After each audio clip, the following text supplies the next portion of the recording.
after we hang up, because it's just exactly what's been on my heart is the fact that you have to water the relationship that we're in. Sometimes we do become disillusioned and we think, oh, well, I should end this. And we'll talk about that more, listeners, if you stay tuned. But I think that's a perfect way to kind of wrap that up, guys. The grass isn't always greener. On the other side, it is green where you water it. Or another way that I like to think of it energetically is where your energy flows or your attention goes, your energy flows. So if you put attention and love into your relationship, it will return to you tenfold, I really believe. And normally this would be the place that we say goodbye, but quickly, just feeling the energy of Nery, and we haven't talked about this ahead of time, I felt like it was really important to do a reading with you today. And I don't normally do that with all of my guests, but I wanted to do that. And we'll keep it quick and we can go into it more when we have some time later. But I wanted to give you an overview really quickly of some things coming up for you in the year. So I had pulled a few cards and just been praying about it since I've been in the studio. One of the words, I know I keep saying it throughout the show, balance, balance, balance, but that's actually one of the things that came up for you. And the key for that, for you moving forward for the rest of this year, is letting go of some emotional hurts and things like that have been going on within your own spirit. And one of the ways that your angels really are pointing you is connecting back to nature. I know that life gets hectic, but for you, that's such a release. And your angels are really saying, like, it's time to do some outdoors thing. Summer's going to be an amazing time for you where you're going to feel very lifted and light. Financially, you're going to be feeling lifted and light. One of the things, too, that's coming in is Mary Magdalene, which is the teacher that awakens inside, and Supreme, and, sister and mother, and all of these things. And so it really made me think of you. I thought, this is no coincidence. You have important things to share, is what your angels want you to know, Nery. And you need to follow your inner call and not let anything stop you. And what I know about you is that you don't let anything stop you. And a final little tidbit, and again, we'll go more personal when you and I just speak by ourselves, but it's very important for you to remember that you are supremely protected right now, because the beginning of this year has felt very rocky for you and very, oh my goodness. yeah, very kind of calamitous. And it is going to ease down. You are protected. Cords are being cut. And when I think of cords being cut, I think of Michael, Archangel Michael, and it's time to move beyond limitation and to trust. So no harm or anything like that will really come this way. Even if it tries to come in, it will be blocked and it will be protected. So I just wanted to leave you with that, knowing that you got to get yourself outside, ma'am. That's a big deal for you, okay? It's time to reconnect and get grounded, especially with that Gemini energy. You have that air energy.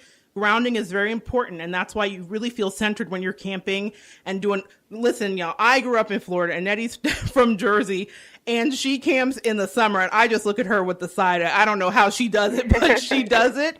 She camps in the mosquitoes and the rain. God bless America. I was a Girl Scout, and it was fun, but I remember thinking, Lord, I just want to be somewhere where it's cold. So for you, Nery, it's very important for you to get back out there, and you will. And as you reconnect with nature and with earth, you will start to feel a sense of calmness come back over you, and there will be something newborn in you this year. And I'm not talking about a baby. I'm talking about some ideas and a message for you to help people with. So you're going to be kind of carrying your own torch and doing your own teaching in your own capacity. We all have a platform wherever we are, whether it's at your workplace or whether it's with your family. People are looking to you to be an example. Okay. So that's going to really come up for you this year. So before we go, if the listeners would like to get in contact with you or ask you any questions, how can they do that? They can Facebook me. My Facebook is Nereida Cuadrado. It's Nereida, and the last name is Cuadrado. All right, guys, and I will have a beautiful picture of Nery and her husband up, and you will be able to find her and link her right from my Facebook if you have any questions. So, Nery, I want to thank you so much for coming in and being honest and sharing a little insight about how we can make it to our own 20 years. I so appreciate you taking the time, especially while you're doing all your mom duties right now. So thank you so much. Thank you. All right, have a great day. You too. Bye-bye. All right, guys. That was fantastic. I think that we all, through what we go through in life, sometimes have beautiful things to offer. And that was a beautiful offering. And so again, I thank Nery and send her wonderful energy for the rest of her day and for the rest of her week. Now, when we got started, I was talking about the 5 stages of love. So we're going to go over those really quickly again. Falling in love, becoming a couple, disillusionment, which is stage 3, creating real and lasting love, and then the final stage, using the power of 2 to change the world. Now, when we're falling in love, there's this whole soup of emotions and all kinds of hormones and dopamine and oxytocin and serotonin and testosterone and estrogen, a soup of chemicals that are going on in our body. And it feels great because we project all of our hopes and our dreams on our lover. And we imagine that we will fulfill all of the desires and we'll get all the things we want. If we want children, or if we want to be a power couple, or if we want to build a home together, we can work on that. And we're sure when we fall in love that we'll remain in love forever. But we're not aware that reality is knocking at the door. So if you've been in love out there, that's what it feels like. It's kind of crazy. And it makes me think of this great quote by George Bernard Shaw. And it says, when we're in love, we dismiss other curmudgeons like Mr. Shaw, who said this, quote, "When 2 people are under the influence of the most violent, most insane, most delusive, most transient of passions, they are required to swear that they will remain in that excited, abnormal, and exhausting condition continuously until death do them part." I howled when I read that because it made me think of one of my friends who, when she is in love, she calls me and she says, "Monette, I'm exhausted. I'm tired of shaving my legs. I'm tired of not sleeping. I miss sleep. I miss my bed." All the things that you miss because when you're in love, you forfeit it all. "I'm tired of living like a crazy person. I feel insane when I'm at my job," she says. And that's so funny that's when we're like, till death do us part. Should we feel like this forever? Well, no, you're not going to feel like that forever. That is very an integral step that is done for evolution. Whether you're in a same-sex relationship or a heterosexual relationship, you are bonding at that time so that you can create family, whatever that family looks like. Okay. And however you create family, adopting, having, surrogating, family is created because you're like, I just want to raise something with you. You're so awesome. And that's part of what's happening. Stage 2, becoming a couple. Many of us reach stage 2 and long for the crazy hormonal stuff that I just talked about from stage 1. And at this stage, our love deepens and we join together as a couple. This is a time when we have children, we raise them. And if we're past the childbearing stage or we choose not to have children, it's a time when our couple bond deepens and develops. It's a time of togetherness and joy. And we learn that the other person likes and what they don't like. And we expand our individual lives and begin to develop a family life. During this phase, we experience less of the falling head over heels in love feelings. We're more bonded with our partner. We feel warm and cuddly. The sex may not be as important as it once was, but it's deeply satisfying. And we kind of feel safe. We feel cared for, cherished, and appreciated. We even feel close and protected. We often think this is the ultimate level of love, and we expect it to go on forever. And we're often blindsided when we get to stage 3, which is disillusionment. Now, we want to stay in that stage 2 spot. But the beauty of love, and a love that can last 20, 34, 50, 47 years. This morning on my Instagram, I saw a post from Deepak Chopra, and he said, 47 years with my wife, Rita, my beautiful wife, Rita, and I'm still in love with her. He's exercising pragma. He's saying he's in love, but what they've done is they've stood in love and exercise pragma, which is that pragmatic love. I've chosen to love my wife. I've chosen to water my grass so that it appears and is green to me. But let's talk about stage 3 real quick. No one ever tells us about stage 3, guys. Understanding love and marriage. Stage 3 is where the first couple of relationships can maybe fall apart. And then as you grow up, or maybe if you're on your first one, you might think like Nery and Victor, let's take a step back for a few months and figure out who we are, because you really feel like you might be losing yourself. You really feel like there's problems. You think, you're not the person I married. I don't even like you that much. In fact, I'm wondering if I love you, and I'm wondering if I can stick this out. And so you have to go through that stage, guys, and a lot of relationships get there. What happens at that stage is a lot of people get divorced, or they separate, or they decide to find somebody new because they want to recreate stages 1 through 2 and think, well, that's what love feels like. Love doesn't feel like this thing where I'm looking at you with the side eye in the morning and I don't want to get your coffee, or I don't want to be kind or extend any nice graciousness to you. That's where you have to stick and stay. There's the old adage, when you're going through hell, keep going, don't stop.